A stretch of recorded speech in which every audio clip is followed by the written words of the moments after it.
Setelah jeda pemilu serentak, pembayaran UGR jalan tol kembali digas, dan kini kembali dibayarkan UGR tol Jogja-Bawen di Kabupaten Magelang dan Kota Magelang. Berikut informasi selengkapnya.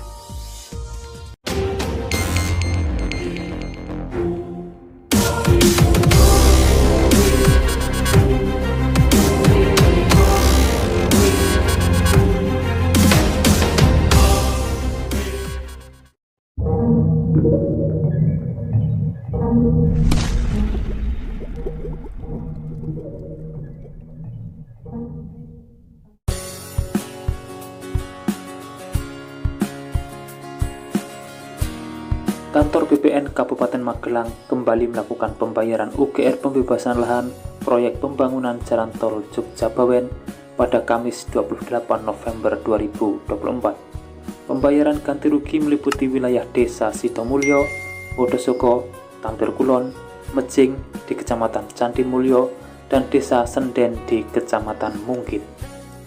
Kepala Kantor BPN Kabupaten Magelang, Ayani di Balai Desa Sidomulyo mengatakan, dari 4 desa di Kecamatan Candi Mulyo, jumlahnya ada sebanyak 71 bidang tanah. Untuk Desa Senden, Kecamatan Mungkit, hanya 2 bidang tanah.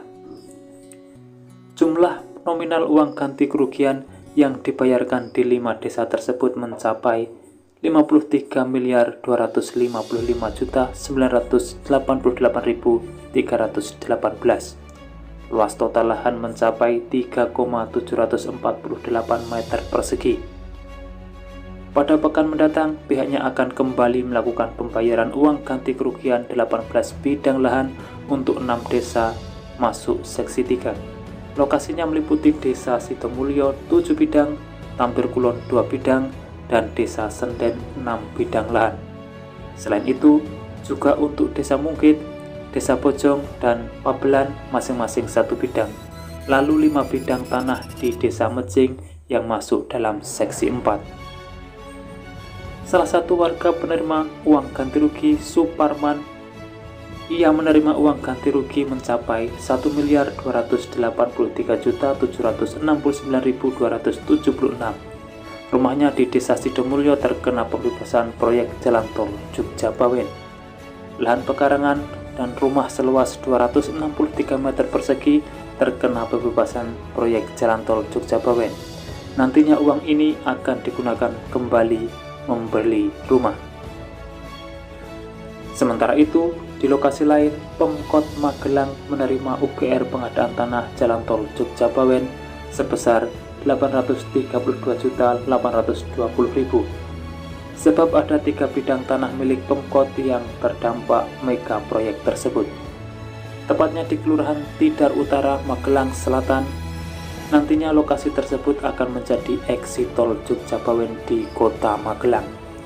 Kepala Kantor BPN Kota Magelang, Muhun Nugraha mengatakan, 3 bidang tanah aset Pemkot yang terdampak proyek pembangunan jalan tol Jogja-Bawen itu masing-masing memiliki luas 35 meter persegi dan mendapatkan UGR sebesar 250.950.000. Lalu bidang tanah kedua luasnya 11 meter persegi dengan UGR sebesar 78.870.000. Terakhir, luas tanahnya 70 meter persegi dan mendapatkan UGR sebesar 503 juta. Ketiganya terletak di Kelurahan Tidar Utara, Magelang Selatan. Jika ditotal, Pemkot memperoleh UGR sebesar 832.820.000. Untuk tanah yang merupakan aset pemerintah, ganti ruginya harus diwujudkan dalam bentuk tanah pengganti, sesuai ketentuan yang berlaku. Ketika Pemkot belum menemukan tanah penggantinya, UGR tersebut dititipkan kepada PPK Pengadaan Tanah Jalan Tol Jogja-Bawen. Begitu sudah ada tanah pengganti, PPK akan melakukan pembayaran kepada pemilik tanah. Dengan ketentuan, UGR tersebut tidak boleh tersisa. Muhun menambahkan, total ada 95 bidang tanah yang terdampak eksit tol Jogja-Bawen di Kota Magelang. Dari jumlah itu sudah diberikan UGR sebanyak 75 bidang. sebab ada 11 bidang tanah yang uangnya dititipkan di kantor Pengadilan Negeri Magelang. 9 bidang tanah terdapat sengketa dan sisanya tidak diketahui pemiliknya. Selain itu, ada 9 bidang yang merupakan jalan lingkungan. Mohon menyebut nantinya akan ada perubahan status dari jalan lingkungan menjadi jalan nasional. Sementara itu, PPK Pengadaan Tanah Jalan Tol Jogja-Bawen Muhammad Fajri Nukman mengatakan pencairan UGR atas aset tanah milik pemerintah kota ini akan diajukan kepada Lembaga Manajemen Aset Negara. Ia menjelaskan, calon tanah pengganti itu akan dilakukan proses appraisal terlebih dahulu untuk mengetahui luasan tanah sekaligus menyesuaikan dengan uang yang dimiliki. Nantinya, tanah pengganti itu akan ditindaklanjuti dengan melakukan sertifikasi atas nama aset pemerintah Kota Magelang. Setelah sertifikasi rampung, barulah aset tanah pengganti itu diserah terimakan kepada pemerintah kota. Wali Kota Magelang Muhammad Nur Aziz mengapresiasi BPN karena telah membantu mengurus administrasi aset tanah milik pemerintah kota yang terdampak proyek Jalan Tol Jogja-Bawen. Ia berharap seluruh proses yang dilakukan dapat berjalan dengan lancar. Demikian informasi yang dapat saya sampaikan untuk saat ini, semoga bermanfaat.